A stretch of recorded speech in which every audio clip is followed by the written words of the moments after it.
However small Elinor's general dependence on Lucy's veracity might be, it was impossible for her on serious reflection to suspect it in the present case, where no temptation could be answerable to the folly of inventing a falsehood of such a description. What Lucy had asserted to be true, therefore, Elinor could not, dared not longer doubt.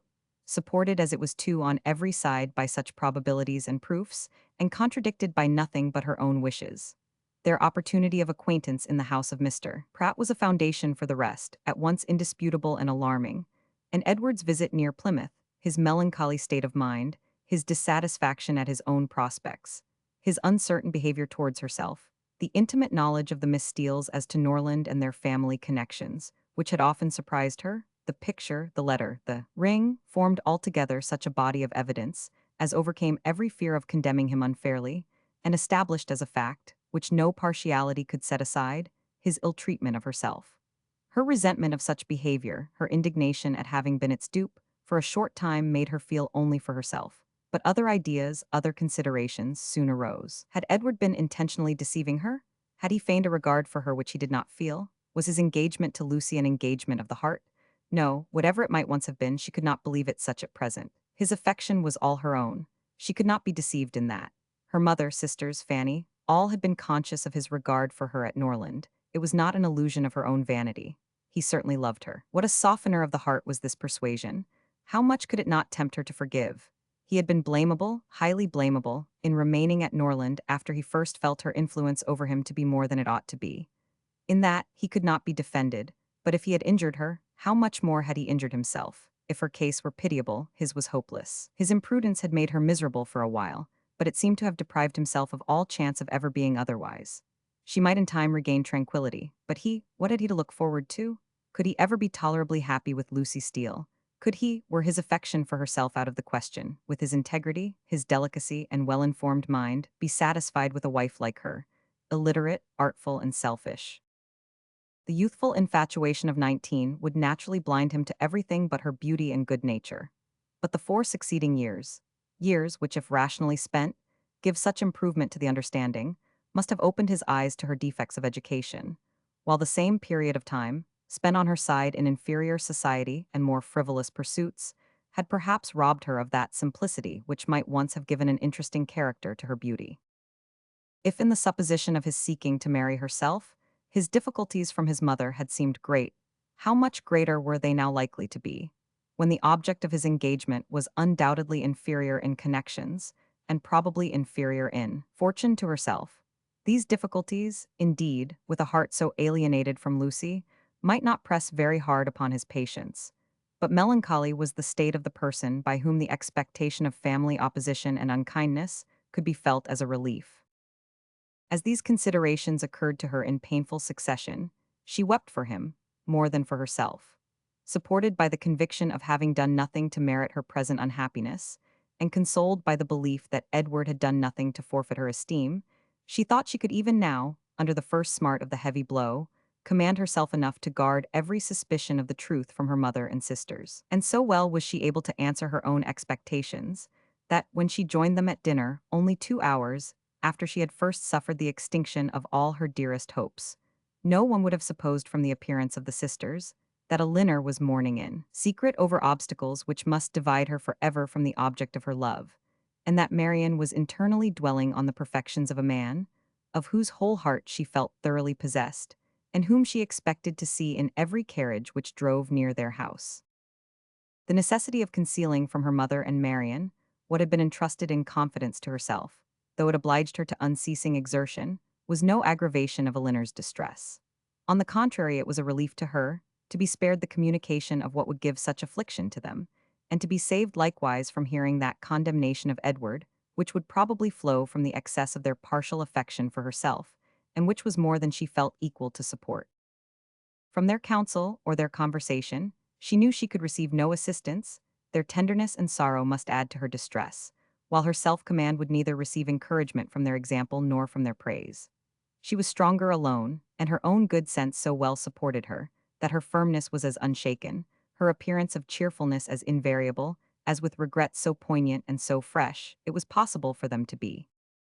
Much as she had suffered from her first conversation with Lucy on the subject, She soon felt an earnest wish of renewing it, and this for more reasons than one. She wanted to hear many particulars of their engagement repeated again. She wanted more clearly to understand what Lucy really felt for Edward, whether there were any sincerity in her declaration of tender regard for him. And she particularly wanted to convince Lucy, by her readiness to enter on the matter again, and her calmness in conversing on it, that she was no otherwise interested in it than as a friend, which she very much feared her involuntary agitation, in their morning discourse, must have left at least doubtful. That Lucy was disposed to be jealous of her appeared very probable. It was plain that Edward had always spoken highly in her praise, not merely from Lucy's assertion, but from her venturing to trust her on so short a personal acquaintance, with a secret so confessedly and evidently important. And even Sir John's joking intelligence must have had some weight. But indeed, while Elinor remained so well assured within herself of being really beloved by Edward, it required no other consideration of probabilities to make it natural that Lucy should be jealous. And that she was so, her very confidence was a proof. What other reason for the disclosure of the affair could there be? But that Elinor might be informed by it of Lucy's superior claims on Edward, and be taught to avoid him in future. She had little difficulty in understanding thus much of her rival's intentions, and while she was firmly resolved to act by her as every principle of honor and honesty directed, to combat her own affection for Edward, and to see him as little as possible, she could not deny herself the comfort of endeavoring to convince Lucy that her heart was unwounded. And as she could now have nothing more painful to hear on the subject than had already been told, she did not mistrust her own ability of going through a repetition of particulars with composure. But it was not immediately that an opportunity of doing so could be commanded, though Lucy was as well disposed as herself to take advantage of any that occurred. For the weather was not often fine enough to allow of their joining in a walk, where they might most easily separate themselves from the others. And though they met at least every other evening either at the park or cottage, and chiefly at the former, they could not be supposed to meet for the sake of conversation. Such a thought would never enter either Sir John or Lady Middleton's head, and therefore very little leisure was ever given for a general chat, and none at all for particular discourse. They met for the sake of eating, drinking, and laughing together, playing at cards, or consequences, or any other game that was sufficiently noisy. One or two meetings of this kind had taken place, without affording Elinor any chance of engaging Lucy in private, when Sir John called at the cottage one morning, to beg, in the name of charity, that they would all dine with Lady Middleton that day, as he was obliged to attend the club at Exeter, and she would otherwise be quite alone, except her mother and the two Miss Steeles. Elinor, who foresaw a fairer opening for the point she had in view, in such a party as this was likely to be, more at liberty among themselves, under the tranquil and well-bred direction of Lady Middleton, than when her husband united them together in one noisy purpose, immediately accepted the invitation. Margaret, with her mother's permission, was equally compliant, and Marianne, though always unwilling to join any of their parties, was persuaded by her mother, who could not bear to have her seclude herself from any chance of amusement, to go likewise. The young ladies went, and Lady Middleton was happily preserved from the frightful solitude which had threatened her. The insipidity of the meeting was exactly such as Elinor had expected. It produced not one novelty of thought or expression, and nothing could be less interesting than the whole of their discourse both in the dining parlor and drawing-room. To the latter, the children accompanied them, and while they remained there she was too well convinced of the impossibility of engaging Lucy's attention to attempt it. They quitted it only with the removal of the tea-things. The card table was then placed, and Elinor began to wonder at herself for having ever entertained a hope of finding time for conversation at the park. They all rose up in preparation for a round game. "I am glad," said Lady Middleton to Lucy, "you are not going to finish poor little Anna Maria's basket this evening, for I am sure it must hurt your eyes to work filigree by candlelight. And we will make the dear little love some amends for her disappointment tomorrow, and then I hope she will not much mind it." This hint was enough. Lucy recollected herself instantly and replied, "Indeed you are very much mistaken, Lady Middleton. I am only waiting to know whether you can make your party without me, or I should have been at my filigree already.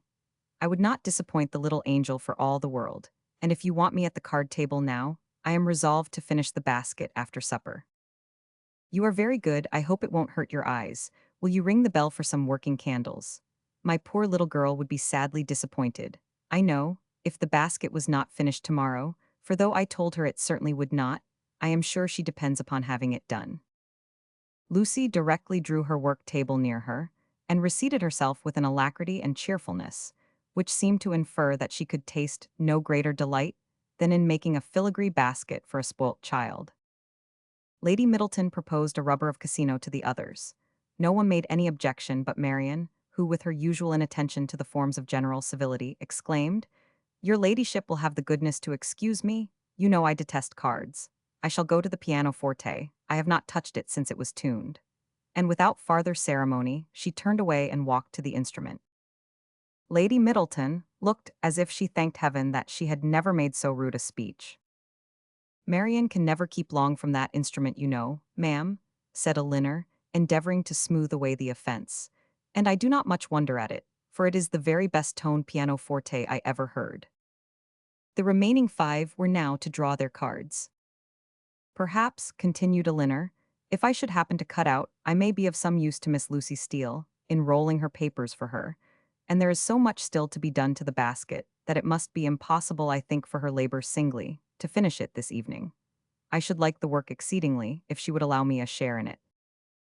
"Indeed, I shall be very much obliged to you for your help," cried Lucy, "for I find there is more to be done to it than I thought there was, and it would be a shocking thing to disappoint dear Anna Maria after all." "Oh, that would be terrible indeed," said Miss Steele. "Dear little soul, how I do love her." "You are very kind," said Lady Middleton to Elinor, "and as you really like the work, perhaps you will be as well pleased not to cut in till another rubber, or will you take your chance now?" Elinor joyfully profited by the first of these proposals, and thus by a little of that address which Marian could never condescend to practice, gained her own end, and pleased Lady Middleton at the same time. Lucy made room for her with ready attention, and the 2 fair rivals were thus seated side by side at the same table, and, with the utmost harmony, engaged in forwarding the same work. The pianoforte at which Marian, wrapped up in her own music and her own thoughts, had by this time forgotten that any body was in the room besides herself, was luckily so near them that Miss Dashwood now judged she might safely, under the shelter of its noise, introduce the interesting subject, without any risk of being heard at the card table. Chapter 24. In a firm though cautious tone, Elinor thus began. "I should be undeserving of the confidence you have honored me with, if I felt no desire for its continuance, or no farther curiosity on its subject. I will not apologize, therefore, for bringing it forward again." "Thank you," cried Lucy warmly, "for breaking the ice. You have set my heart at ease by it, for I was somehow or other afraid I had offended you by what I told you that Monday." "Offended me? How could you suppose so? Believe me," and Elinor spoke it with the truest sincerity, "nothing could be farther from my intention than to give you such an idea. Could you have a motive for the trust that was not honorable and flattering to me?" "And yet I do assure you," replied Lucy, her little sharp eyes full of meaning, "there seemed to me to be a coldness and displeasure in your manner that made me quite uncomfortable. I felt sure that you was angry with me, and have been quarreling with myself ever since, for having took such a liberty as to trouble you with my affairs. But I am very glad to find it was only my own fancy, and that you really do not blame me. If you knew what a consolation it was to me to relieve my heart speaking to you of what I am always thinking of every moment of my life, your compassion would make you overlook everything else, I am sure. Indeed, I can easily believe that it was a very great relief to you, to acknowledge your situation to me, and be assured that you shall never have reason to repent it. Your case is a very unfortunate one. You seem to me to be surrounded with difficulties, and you will have need of all your mutual affection to support you under them.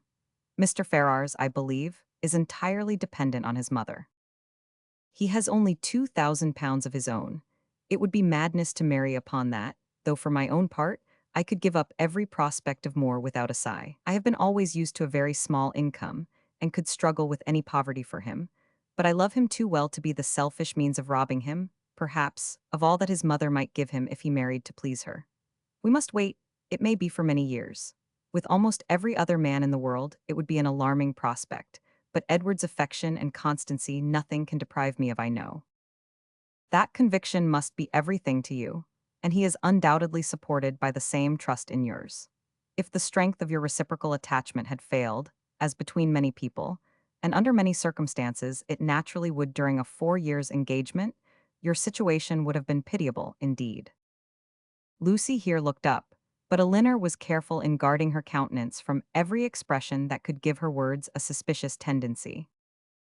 Edward's love for me, said Lucy, has been pretty well put to the test by our long, very long absence since we were first engaged, and it has stood the trial so well that I should be unpardonable to doubt it now. I can safely say that he has never gave me one moment's alarm on that account from the first. Elinor hardly knew whether to smile or sigh at this assertion. Lucy went on, I am rather of a jealous temper too by nature, and from our different situations in life, from his being so much more in the world than me, and our continual separation, I was enough inclined for suspicion, to have found out the truth in an instant, if there had been the slightest alteration in his behavior to me when we met, or any lowness of spirits that I could not account for, or if he had talked more of one lady than another, or seemed in any respect less happy at Longstaple than he used to be. I do not mean to say that I am particularly observant or quick-sighted in general, but in such a case I am sure I could not be deceived. All this, thought Elinor, is very pretty, but it can impose upon neither of us. But what, said she after a short silence, are your views, or have you none but that of waiting for Mrs. Ferrars's death, which is a melancholy and shocking extremity? Is her son determined to submit to this, and to all the tediousness of the many years of suspense in which it may involve you, rather than run the risk of her displeasure for a while by owning the truth? If we could be certain that it would be only for a while. But Mrs. Ferrars is a very headstrong, proud woman, and in her first fit of anger upon hearing it, would very likely secure everything to Robert, and the idea of that, for Edward's sake, frightens away all my inclination for hasty measures. And for your own sake, too, or you are carrying your disinterestedness beyond reason. Lucy looked at Elinor again and was silent. Do you know Mr. Robert Ferrars? Asked Elinor. Not at all, I never saw him, but I fancy he is very unlike his brother, silly and a great coxcomb. A great coxcomb? Repeated Miss Steele, whose ear had caught those words by a sudden pause in Marianne's music. Oh, they are talking of their favorite beau, I dare say. No, sister, cried Lucy, you are mistaken there, our favorite beaux are not great coxcombs. I can answer for it that Miss Dashwood's is not, said Mrs. Jennings, laughing heartily, for he is one of the modestest, prettiest behaved young men I ever saw. But as for Lucy, she is such a sly little creature, there is no finding out who she likes. Oh, cried Miss Steele, looking significantly round at them, I dare say Lucy's beau is quite as modest and pretty behaved as Miss Dashwood's. Elinor blushed in spite of herself. Lucy bit her lip and looked angrily at her sister. A mutual silence took place for some time. Lucy first put an end to it by saying in a lower tone, though Marianne was then giving them the powerful protection of a very magnificent concerto. I will honestly tell you of one scheme which has lately come into my head, for bringing matters to bear. Indeed, I am bound to let you into the secret, for you are a party concerned. I dare say you have seen enough of Edward to know that he would prefer the church to every other profession. Now my plan is that he should take orders as soon as he can, and then through your interest, which I am sure you would be kind enough to use out of friendship for him, and I hope out of some regard to me, your brother might be persuaded to give him Norland living, which I understand is a very good one, and the present incumbent not likely to live a great while. That would be enough for us to marry upon, and we might trust to time and chance for the rest. I should always be happy, replied Elinor, to show any mark of my esteem and friendship for Mr. Ferrars. But do you not perceive that my interest on such an occasion would be perfectly unnecessary? He is brother to Mrs. John Dashwood. That must be recommendation enough to her husband. But Mrs. John Dashwood would not much approve of Edward's going into orders. Then I rather suspect that my interest would do very little. They were again silent for many minutes. At length Lucy exclaimed with a deep sigh, I believe it would be the wisest way to put an end to the business at once by dissolving the engagement. We seem so beset with difficulties on every side, that though it would make us miserable for a time, we should be happier perhaps in the end. But you will not give me your advice, Miss Dashwood. No, answered Elinor, with a smile, which concealed very agitated feelings. On such a subject I certainly will not. You know very well that my opinion would have no weight with you, unless it were on the side of your wishes. Indeed you wrong me, replied Lucy, with great solemnity. I know nobody of whose judgment I think so highly as I do of yours, and I do really believe that if you was to say to me, I advise you by all means to put an end to your engagement with Edward Ferrars. It will be more for the happiness of both of you. I should resolve upon doing it immediately." Elinor blushed for the insincerity of Edward's future wife, and replied, "This compliment would effectually frighten me from giving any opinion on the subject had I formed one. It raises my influence much too high. The power of dividing two people so tenderly attached is too much for an indifferent person." "'Tis because you are an indifferent person," said Lucy, with some pique, and laying a particular stress on those words, "that your judgment might justly have such weight with me. If you could be supposed to be biased in any respect by your own feelings, your opinion would not be worth having." Elinor thought it wisest to make no answer to this, lest they might provoke each other to an unsuitable increase of ease and unreserve, and was even partly determined never to mention the subject again. Another pause, therefore, of many minutes' duration, succeeded this speech, and Lucy was still the first to end it. "Shall you be in town this winter, Miss Dashwood?" said she with all her customary complacency. "Certainly not." "I am sorry for that," returned the other, while her eyes brightened at the information. "It would have gave me such pleasure to meet you there. But I dare say you will go for all that. To be sure, your brother and sister will ask you to come to them. It will not be in my power to accept their invitation if they do." "How unlucky that is! I had quite depended upon meeting you there. Anne and me are to go the latter end of January to some relations who have been wanting us to visit them these several years. But I only go for the sake of seeing Edward. He will be there in February, otherwise London would have no charms for me. I have not spirits for it."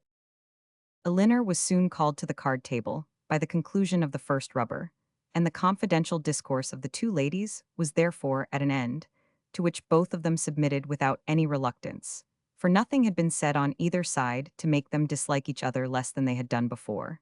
And Elinor sat down to the card table with the melancholy persuasion that Edward was not only without affection for the person who was to be his wife, but that he had not even the chance of being tolerably happy in marriage, which sincere affection on her side would have given, for self-interest alone could induce a woman to keep a man to an engagement, of which she seemed so thoroughly aware that he was weary. From this time the subject was never revived by Elinor, and when entered on by Lucy, who seldom missed an opportunity of introducing it, and was particularly careful to inform her confidant of her happiness whenever she received a letter from Edward, it was treated by the former with calmness and caution, and dismissed as soon as civility would allow, for she felt such conversations to be an indulgence which Lucy did not deserve, and which were dangerous to herself. The visit of the Miss Steeles at Barton Park was lengthened far beyond what the first invitation implied. Their favor increased. They could not be spared. Sir John would not hear of their going, and in spite of their numerous and long-arranged engagements in Exeter, in spite of the absolute necessity of returning to fulfill them immediately, which was in full force at the end of every week, they were prevailed on to stay nearly 2 months at the park, and to assist in the due celebration of that festival which requires a more than ordinary share of private balls and large dinners to proclaim its importance. Chapter 25. Though Mrs. Jennings was in the habit of spending a large portion of the year at the houses of her children and friends, she was not without a settled habitation of her own. Since the death of her husband, who had traded with success in a less elegant part of the town, she had resided every winter in a house in one of the streets near Portman Square. Towards this home, she began on the approach of January to turn her thoughts, and thither she one day abruptly, and very unexpectedly by them, asked the elder Mrs. Dashwood to accompany her. Elinor, without observing the varying complexion of her sister, and the animated look which spoke no indifference to the plan, immediately gave a grateful but absolute denial for both, in which she believed herself to be speaking their united inclinations. The reason alleged was their determined resolution of not leaving their mother at that time of the year. Mrs. Jennings received the refusal with some surprise, and repeated her invitation immediately. "Oh, Lord, I am sure your mother can spare you very well, and I do beg you will favor me with your company, for I've quite set my heart upon it. Don't fancy that you will be any inconvenience to me, for I shan't put myself at all out of my way for you. It will only be sending Betty by the coach, and I hope I can afford that. We three shall be able to go very well in my chaise. And when we are in town, if you do not like to go wherever I do, well and good, you may always go with one of my daughters. I am sure your mother will not object to it, for I have had such good luck in getting my own children off my hands that she will think me a very fit person to have the charge of you. And if I don't get one of you at least well married before I have done with you, it shall not be my fault. I shall speak a good word for you to all the young men, you may depend upon it. I have a notion, said Sir John, that Miss Marian would not object to such a scheme if her elder sister would come into it. It is very hard indeed that she should not have a little pleasure, because Miss Dashwood does not wish it. So I would advise you, too, to set off for town when you are tired of Barton, without saying a word to Miss Dashwood about it. Nay, cried Mrs. Jennings, I am sure I shall be monstrous glad of Miss Marian's company, whether Miss Dashwood will go or not, only the more the merrier, say I, and I thought it would be more comfortable for them to be together. Because, if they got tired of me, they might talk to one another and laugh at my odd ways behind my back. But one or the other, if not both of them, I must have. Lord bless me, how do you think I can live poking by myself, I who have been always used till this winter to have Charlotte with me? Come, Miss Marian, let us strike hands upon the bargain, and if Miss Dashwood will change her mind by and by, why so much the better. I thank you, ma'am, sincerely thank you, said Marian with warmth. Your invitation has ensured my gratitude forever, and it would give me such happiness, yes, almost the greatest happiness I am capable of, to be able to accept it. But my mother, my dearest, kindest mother, I feel the justice of what Elinor has urged, and if she were to be made less happy, less comfortable by our absence. Oh no, nothing should tempt me to leave her. It should not, must not be a struggle. Mrs. Jennings repeated her assurance that Mrs. Dashwood could spare them perfectly well, and Elinor, who now understood her sister, and saw to what indifference to almost everything else she was carried by her eagerness to be with Willoughby again, made no farther direct opposition to the plan, and merely referred it to her mother's decision, from whom however she scarcely expected to receive any support in her endeavour to prevent a visit, which she could not approve of for Marian, and which on her own account she had particular reasons to avoid. Whatever Marian was desirous of, her mother would be eager to promote. She could not expect to influence the latter to cautiousness of conduct in an affair respecting which she had never been able to inspire her with distrust, and she dared not explain the motive of her own disinclination for going to London. That Marian, fastidious as she was, thoroughly acquainted with Mrs. Jennings' manners, and invariably disgusted by them, should overlook every inconvenience of that kind, should disregard whatever must be most wounding to her irritable feelings, in her pursuit of one object, was such a proof, so strong, so full of the importance of that object to her, as Elinor, in spite of all that had passed, was not prepared to witness. On being informed of the invitation, Mrs. Dashwood, persuaded that such an excursion would be productive of much amusement to both her daughters, and perceiving through all her affectionate attention to herself how much the heart of Marian was in it, would not hear of their declining the offer upon her account, insisted on their both accepting it directly, and then began to foresee, with her usual cheerfulness, a variety of advantages that would accrue to them all from this separation. I am delighted with the plan, she cried. It is exactly what I could wish. Margaret and I shall be as much benefited by it as yourselves. When you and the Middletons are gone, we shall go on so quietly and happily together with our books and our music. You will find Margaret so improved when you come back again.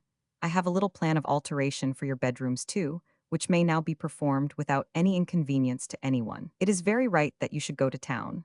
I would have every young woman of your condition in life acquainted with the manners and amusements of London. You will be under the care of a motherly good sort of woman, of whose kindness to you I can have no doubt.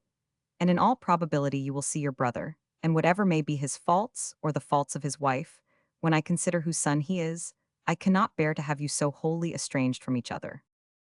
Though with your usual anxiety for our happiness, said Elinor, you have been obviating every impediment to the present scheme which occurred to you, there is still one objection which, in my opinion, cannot be so easily removed.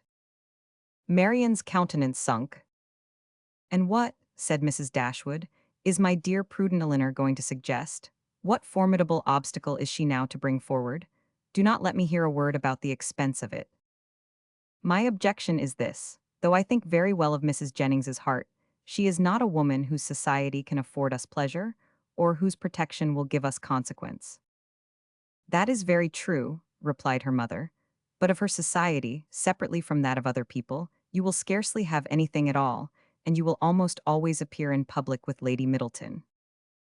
If Elinor is frightened away by her dislike of Mrs. Jennings, said Marian, at least it need not prevent him my accepting her invitation. I have no such scruples, and I am sure I could put up with every unpleasantness of that kind with very little effort. Elinor could not help smiling at this display of indifference towards the manners of a person, to whom she had often had difficulty in persuading Marianne to behave with tolerable politeness, and resolved within herself that if her sister persisted in going, she would go likewise, as she did not think it proper that Marianne should be left to the sole guidance of her own judgment, or that Mrs. Jennings should be abandoned to the mercy of Marianne for all the comfort of her domestic hours. To this determination she was the more easily reconciled, by recollecting that Edward Ferrars, by Lucy's account, was not to be in town before February, and that their visit, without any unreasonable abridgment, might be previously finished. "I will have you both go," said Mrs. Dashwood. "These objections are nonsensical. You will have much pleasure in being in London, and especially in being together. And if Elinor would ever condescend to anticipate enjoyment, she would foresee it there from a variety of sources. She would, perhaps, expect some from improving her acquaintance with her sister-in-law's family." Elinor had often wished for an opportunity of attempting to weaken her mother's dependence on the attachment of Edward and herself, that the shock might be less when the whole truth were revealed. And now on this attack, though almost hopeless of success, she forced herself to begin her design by saying, as calmly as she could, "I like Edward Ferrars very much, and shall always be glad to see him. But as to the rest of the family, it is a matter of perfect indifference to me, whether I am ever known to them or not." Mrs. Dashwood smiled and said nothing. Marianne lifted up her eyes in astonishment, and Elinor conjectured that she might as well have held her tongue. After very little farther discourse, it was finally settled that the invitation should be fully accepted. Mrs. Jennings received the information with a great deal of joy, and many assurances of kindness and care, nor was it a matter of pleasure merely to her. Sir John was delighted, for to a man whose prevailing anxiety was the dread of being alone, the acquisition of two, to the number of inhabitants in London, was something. Even Lady Middleton took the trouble of being delighted, which was putting herself rather out of her way. And as for the Miss Steeles, especially Lucy, they had never been so happy in their lives as this intelligence made them. Elinor submitted to the arrangement, which counteracted her wishes, with less reluctance than she had expected to feel. With regard to herself, it was now a matter of unconcern whether she went to town or not, and when she saw her mother so thoroughly pleased with the plan, and her sister exhilarated by it in look, voice, and manner, restored to all her usual animation, and elevated to more than her usual gaiety, she could not be dissatisfied with the cause, and would hardly allow herself to distrust the consequence. Marianne's joy was almost a degree beyond happiness, so great was the perturbation of her spirits and her impatience to be gone. Her unwillingness to quit her mother was her only restorative to calmness, and at the moment of parting her grief on that score was excessive. Her mother's affliction was hardly less, and Elinor was the only one of the three who seemed to consider the separation as anything short of eternal. Their departure took place in the first week in January. The Middletons were to follow in about a week. The Miss Steeles kept their station at the park, and were to quit it only with the rest of the family. Chapter 26. Elinor could not find herself in the carriage with Mrs. Jennings, and beginning a journey to London under her protection. And as her guest, without wondering at her own situation, so short had their acquaintance with that lady been, so wholly unsuited were they in age and disposition, and so many had been her objections against such a measure only a few days before. But these objections had all, with that happy ardor of youth which Marianne and her mother equally shared, been overcome or overlooked. And Elinor, in spite of every occasional doubt of Willoughby's constancy, could not witness the rapture of delightful expectation which filled the whole soul and beamed in the eyes of Marianne, without feeling how blank was her own prospect, how cheerless her own state of mind in the comparison, and how gladly she would engage in the solicitude of Marianne's situation to have the same animating object in view, the same possibility of hope. A very short time, however, must now decide what Willoughby's intentions were. In all probability he was already in town. Marianne's eagerness to be gone declared her dependence on finding him there, and Elinor was resolved not only upon gaining every new light as to his character, which her own observation or the intelligence of others could give her, but likewise upon watching his behavior to her sister with such zealous attention as to ascertain what he was and what he meant, before many meetings had taken place. Should the result of her observations be unfavorable, she was determined at all events to open the eyes of her sister. Should it be otherwise, her exertions would be of a different nature. She must then learn to avoid every selfish comparison, and banish every regret which might lessen her satisfaction in the happiness of Marianne. They were 3 days on their journey, and Marian's behavior as they traveled was a happy specimen of what future complacence and companionableness to Mrs. Jennings might be expected to be. She sat in silence almost all the way, wrapped in her own meditations, and scarcely ever voluntarily speaking, except when any object of picturesque beauty within their view drew from her an exclamation of delight exclusively addressed to her sister. To atone for this conduct, therefore, Elinor took immediate possession of the post of civility which she had assigned herself, behaved with the greatest attention to Mrs. Jennings, talked with her, laughed with her, and listened to her whenever she could, and Mrs. Jennings on her side treated them both with all possible kindness, was solicitous on every occasion for their ease and enjoyment, and only disturbed that she could not make them choose their own dinners at the inn, nor extort a confession of their preferring salmon to cod, or boiled fowls to veal cutlets. They reached town by 3 o'clock the third day, glad to be released, after such a journey, from the confinement of a carriage, and ready to enjoy all the luxury of a good fire. The house was handsome, and handsomely fitted up, and the young ladies were immediately put in possession of a very comfortable apartment. It had formerly been Charlotte's, and over the mantelpiece still hung a landscape in colored silks of her performance, in proof of her having spent 7 years at a great school in town to some effect. As dinner was not to be ready in less than 2 hours from their arrival, Elinor determined to employ the interval in writing to her mother, and sat down for that purpose. In a few moments Marianne did the same. "I am writing home, Marianne," said Elinor. "Had not you better defer your letter for a day or two?" "I am not going to write to my mother," replied Marianne hastily, and as if wishing to avoid any farther inquiry. Elinor said no more. It immediately struck her that she must then be writing to Willoughby, and the conclusion which as instantly followed was that, however mysteriously they might wish to conduct the affair, they must be engaged. This conviction, though not entirely satisfactory, gave her pleasure, and she continued her letter with greater alacrity. Marianne's was finished in a very few minutes. In length it could be no more than a note. It was then folded up, sealed, and directed with eager rapidity. Elinor thought she could distinguish a large W in the direction, and no sooner was it complete than Marianne, ringing the bell, requested the footman who answered it to get that letter conveyed for her to the twopenny post. This decided the matter at once. Her spirits still continued very high, but there was a flutter in them which prevented their giving much pleasure to her sister, and this agitation increased as the evening drew on. She could scarcely eat any dinner, and when they afterwards returned to the drawing-room, seemed anxiously listening to the sound of every carriage.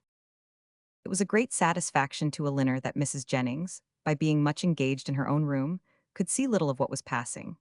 The tea things were brought in, and already had Marianne been disappointed more than once by a rap at a neighboring door, when a loud one was suddenly heard which could not be mistaken for one at any other house.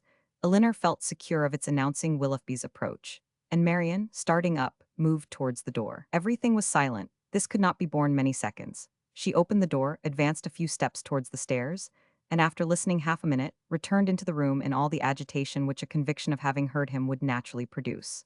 In the ecstasy of her feelings at that instant, she could not help exclaiming, "Oh, Elinor, it is Willoughby, indeed it is," and seemed almost ready to throw herself into his arms when Colonel Brandon appeared. It was too great a shock to be borne with calmness, and she immediately left the room. Elinor was disappointed too, but at the same time her regard for Colonel Brandon ensured his welcome with her, and she felt particularly hurt that a man so partial to her sister should perceive that she experienced nothing but grief and disappointment in seeing him. She instantly saw that it was not unnoticed by him, that he even observed Marianne as she quitted the room, with such astonishment and concern, as hardly left him the recollection of what civility demanded towards herself. "Is your sister ill?" said he. Elinor answered in some distress that she was, and then talked of headaches, low spirits, and over-fatigues, and of everything to which she could decently attribute her sister's behavior. He heard her with the most earnest attention, but seeming to recollect himself, said no more on the subject, and began directly to speak of his pleasure at seeing them in London, making the usual inquiries about their journey and the friends they had left behind. In this calm kind of way, with very little interest on either side, they continued to talk, both of them out of spirits, and the thoughts of both engaged elsewhere. Elinor wished very much to ask whether Willoughby were then in town, but she was afraid of giving him pain by any inquiry after his arrival, and at length, by way of saying something, she asked if he had been in London ever since she had seen him last. "Yes," he replied with some embarrassment, "almost ever since. I have been once or twice at Delaford for a few days, but it has never been in my power to return to Barton." This, and the manner in which it was said, immediately brought back to her remembrance all the circumstances of his quitting that place, with the uneasiness and suspicions they had caused to Mrs. Jennings, and she was fearful that her question had implied much more curiosity on the subject than she had ever felt. Mrs. Jennings soon came in. "Go, Colonel," said she, with her usual noisy cheerfulness. "I am monstrous glad to see you. Sorry I could not come before. Beg your pardon, but I have been forced to look about me a little and settle my matters. For it is a long while since I have been at home, and you. No one has always a world of little odd things to do after one has been away for any time, and then I have had Cartwright to settle with. Lord, I have been as busy as a bee ever since dinner. But pray, Colonel, how came you to conjure out that I should be in town today?" "I had the pleasure of hearing it at Mr. Palmer's, where I have been dining." "Oh, you did? Well, and how do they all do at their house? How does Charlotte do? I warrant you she is a fine size by this time." "Mrs. Palmer appeared quite well, and I am commissioned to tell you that you will certainly see her tomorrow." "I to be sure I thought as much. Well, Colonel, I have brought two young ladies with me, you see. That is, you see but one of them now, but there is another somewhere. Your friend Miss Marianne, too, which you will not be sorry to hear. I do not know what you and Mr. Willoughby will do between you about her. It is a fine thing to be young and handsome. Well, I was young once, but I never was very handsome. Worse luck for me. However, I got a very good husband, and I don't know what the greatest beauty can do more. Ah, poor man, he has been dead these 8 years and better. But, Colonel, where have you been to since we parted? And how does your business go on? Come, come, let's have no secrets among friends." He replied with his customary mildness to all her inquiries, but without satisfying her in any. Elinor now began to make the tea, and Marianne was obliged to appear again. After her entrance, Colonel Brandon became more thoughtful and silent than he had been before, and Mrs. Jennings could not prevail on him to stay long. No other visitor appeared that evening, and the ladies were unanimous in agreeing to go early to bed. Marian rose the next morning with recovered spirits and happy looks. The disappointment of the evening before seemed forgotten in the expectation of what was to happen that day. They had not long finished their breakfast before Mrs. Palmer's barouche stopped at the door, and in a few minutes she came laughing into the room, so delighted to see them all that it was hard to say whether she received most pleasure from meeting her mother or the Miss Dashwoods again. So surprised at their coming to town, though it was what she had rather expected all along. So angry at their accepting her mother's invitation after having declined her own, though at the same time she would never have forgiven them if they had not come. "Mr. Palmer will be so happy to see you," said she. "What do you think he said when he heard of your coming with mamma? I forget what it was now, but it was something so droll."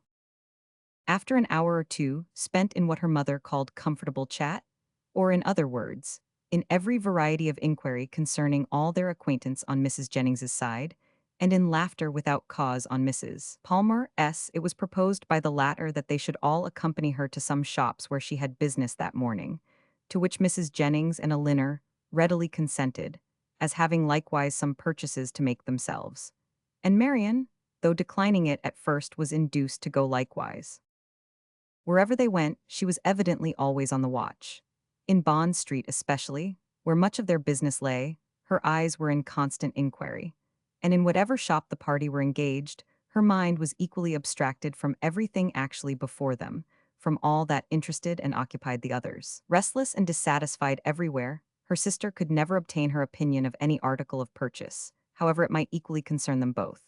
She received no pleasure from anything, was only impatient to be at home again, and could with difficulty govern her vexation at the tediousness of Mrs. Palmer, whose eye was caught by everything pretty, expensive, or new, who was wild to buy all, could determine on none, and dawdled away her time in rapture and indecision.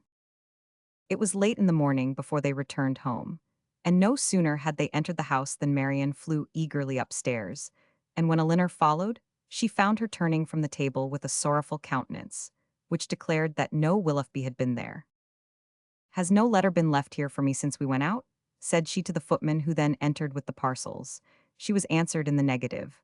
"Are you quite sure of it?" she replied. "Are you certain that no servant, no porter has left any letter or note?" The man replied that none had. "How very odd," said she, in a low and disappointed voice as she turned away to the window. "How odd indeed. repeated Elinor within herself, regarding her sister with uneasiness. If she had not known him to be in town, she would not have written to him as she did. She would have written to cum magna. And if he is in town, how odd that he should neither come nor write. Oh, my dear mother, you must be wrong in permitting an engagement between a daughter so young, a man so little known, to be carried on in so doubtful, so mysterious a manner. I long to inquire, and how will my interference be borne?